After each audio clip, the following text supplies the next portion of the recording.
All right, you guys, can you hear me? Yes, sir. Thank you so much. Thank you so much, David, for that thoughtful introduction. I'd also like to say thank you to all who are of service to this meeting. My name is Ben, and I'm a recovered alcoholic. I got sober October 20th of 2020, and today I'm going to tell you how. Um, I'm not going to tell you how I got sober, though. I'm going to tell you how I became recovered because those are two different things. The definition of sobriety is just a state of being sober.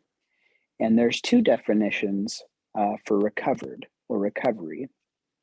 And those read like this: return to a normal state of health, mind, and strength, or to find or regain possession of something stolen or lost. And in this program, I truly thought when I attended my first meeting that drinking and any other side dishes were my problem and I couldn't get a handle on it. But rather, I learned to discover that the root of my problem is just selfishness and self centeredness driven by hundreds of forms of fear. And those manifest themselves in ways like fears of inadequacy, fears of not being accepted, um, fear of financial insecurity, also just fear of feeling. I remember I had a great deal of just feeling what it felt like to be alone, feeling what it felt like to be behind the curve, this curve that I created in my head.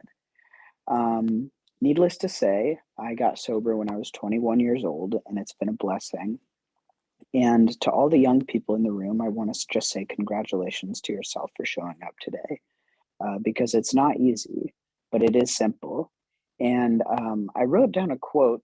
It's actually not mine. It comes from a book called Drop the Rock because this really helped break AA down for me. It reads like this: when I first joined AA, I thought that the Big Book's program of action was saying 1,000 things. I slowly began to understand that it is saying a few simple things, but 1,000 times.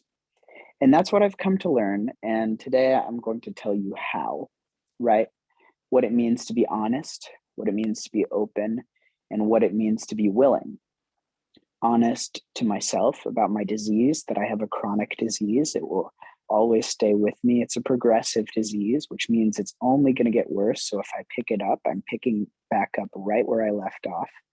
And it's also a primary disease, right? Alcoholism is the only disease that can produce other diseases, right? Like cirrhosis of the liver, different kinds of cancer, polyps, things like that. It's a bad disease, and I think today, alcoholism is stereotyped, especially in a young community, as something admirable or it's fun, right? It's easy to drink. It's an easy social lubricant. But then when you can't stop, it's very difficult. And what made it difficult for me to stop was my lawlessness.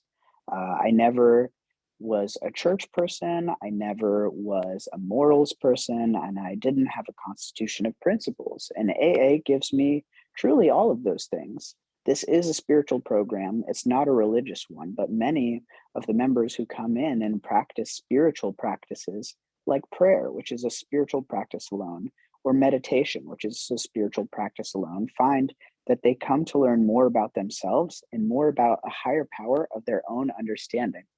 And that was really important to me. And I'm going to read to you a few quotes from the big book. The first one comes from page 60, and it reads this: many of us exclaimed, "What an order! I can't go through with it." Do not be discouraged. No one has been able to maintain anything like perfect adherence to these principles. We are not saints. And right there and there alone, um, that really broke a border for me.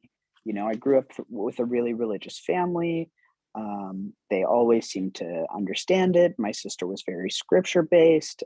She studied, she highlighted, and the biggest book I read was probably The Hungry Hungry Caterpillar, if that. I had a very thin patience. I just needed more and more and more. I wanted to do what I wanted to do when I wanted to do it. Um, And AA has slowly led me into letting those things go. And the only way that I can let those things go is said in our preamble, how it works. There is one who has all power, God. May you find him now. And reading from page 76, this talks about after we have completed step 6, right? This program is a program of action, right? Faith without actions is dead, the 12 steps. If you haven't made it through the 12 steps, I hate to break it to you, but unfortunately, after completing the 12 steps, you do not receive a diploma. What you do receive, though, is you get to be happy, joyous, and free and see beautiful things blossom about you in your life and within you that you didn't know existed. This has been my experience. But completing step 6, it reads this: we have emphasized willingness as being indispensable. Are we now ready to let God remove from us all things which we have admitted are objectionable? Can he now have them all, every one? If we still cling to one or something and we will not let it go, we ask God to help us be willing. And I'm going to jump over to page 85 where this ties into the rest of my thought. Because it says here, this is referring to step 10 and 11, that we are not cured of alcoholism. What we really have is a daily reprieve contingent on the maintenance of our spiritual condition. And for me, what that looks like, maintaining my spiritual condition, is these things that hold me back, right? My problem is not alcohol. My problem's not marijuana. My problem is not any of this. My problem is selfishness and self centeredness driven by hundreds of forms of fear, right? I still do things to try and show my parents that I'm adequate. I still do things to try and impress my fellows that I have things put together when it's okay to not have these things put together. And the ism part, right? The alcoholism. I love this acronym of the ISM, which is incredibly short memory, because I suffer from a disease that makes me remember the things I need to forget and also forget the things I need to remember. Like I'm going to remember that one night when I turned 18 and, I got into a club and we had a great time. But what my disease helps me forget is I forget all these times I was just uh, porcelain is not a good pillow. And I don't know if you've ever woken up on a toilet before and just been throwing up and throwing up and throwing up, but my disease makes me forget those things. And that's okay because I'm powerless over the first thought. What AA helps me restore is that second thought, the action that follows.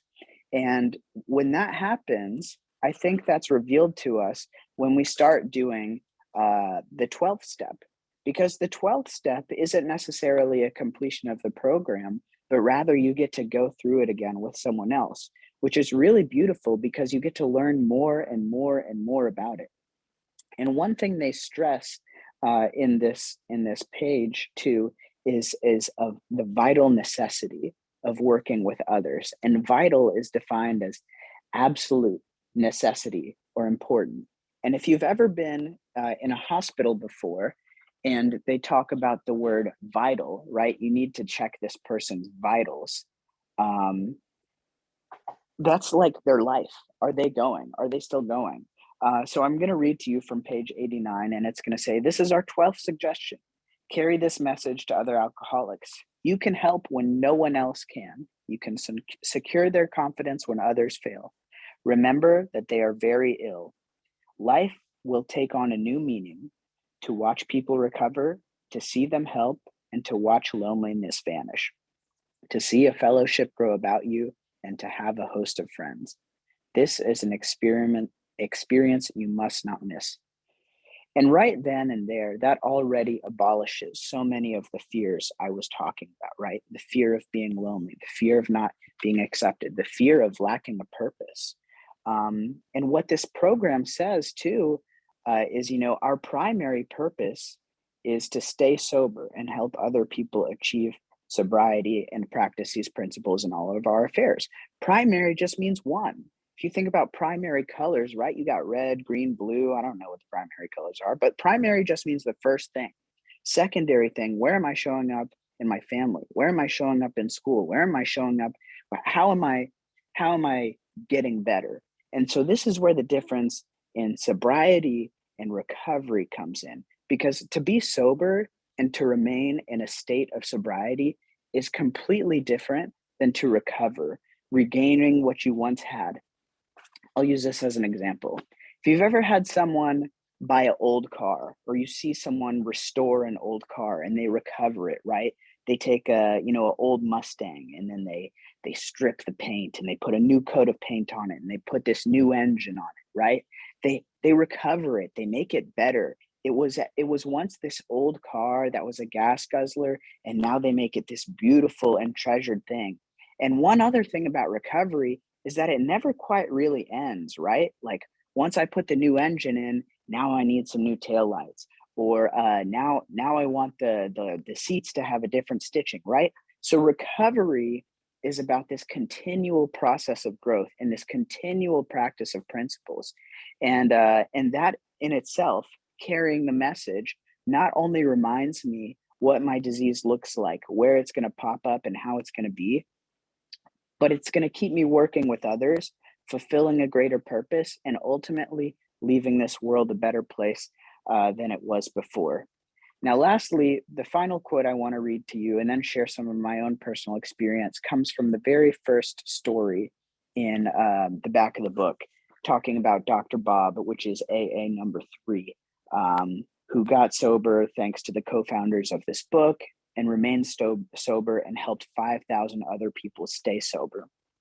And this is talking about why, right? We talked about the how, right? I'm going to stay honest. I'm going to be open minded to new solutions, and I'm going to be willing to do whatever it takes to obtain that solution and to obtain serenity and to go from restless and irritable and discontent to be happy, joyous, and free.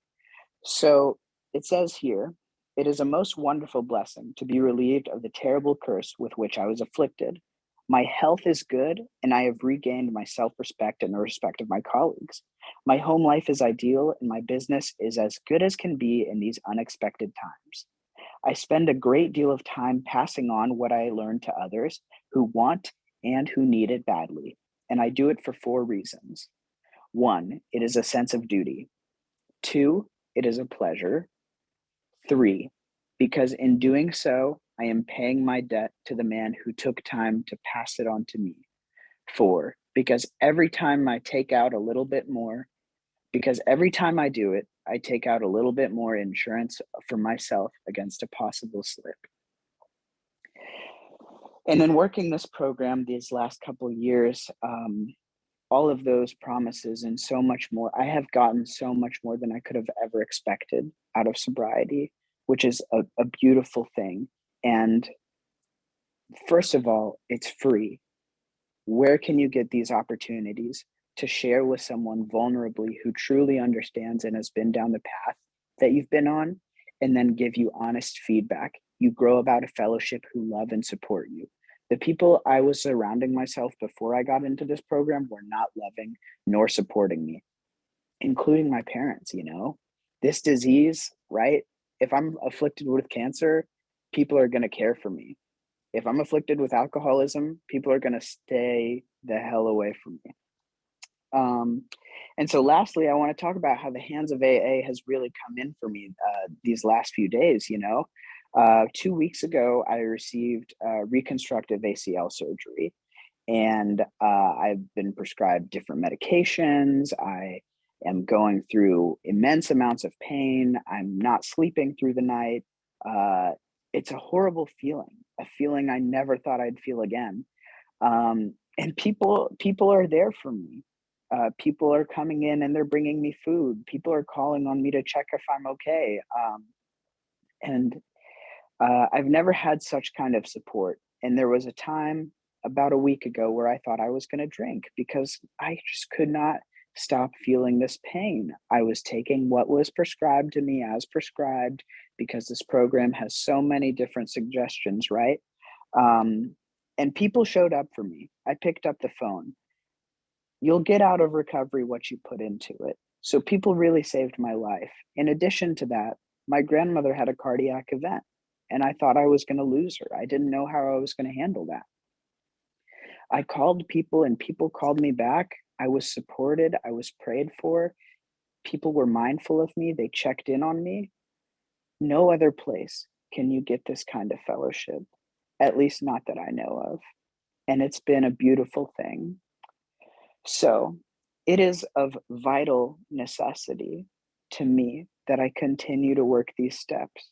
It's going to save my life. One more time, I'm going to read this. It says, recovery is to return to a normal state of health, mind, and strength, or to find, regain, and have possession of something that was once lost or stolen. I'll never forget this. When I got sober in the middle of the lockdown, I was in a meeting and someone was in a very, very tough situation, one that I had never thought I could imagine myself in. And they were doing okay because they were taking things one day at a time, which has slowly but surely become to mean much more to me now than it ever has before. Um, but she said, if getting drunk is the answer, then what is the question? And just kind of like how I can't wrap my head around what my higher power is, right? I can't wrap my head around that question either, you know? I know I drink. I drink because I like the effects produced by alcohol. I don't like what it does to me. I like the effects. But you guys, this program is a wonderful thing. Stick around, remain to stay, don't leave before the miracle. I'm so glad and I'm so fortunate I got the opportunity to share with you guys here today. My heart goes out to David. You have a beautiful story. My heart goes out to these people who help run these rooms.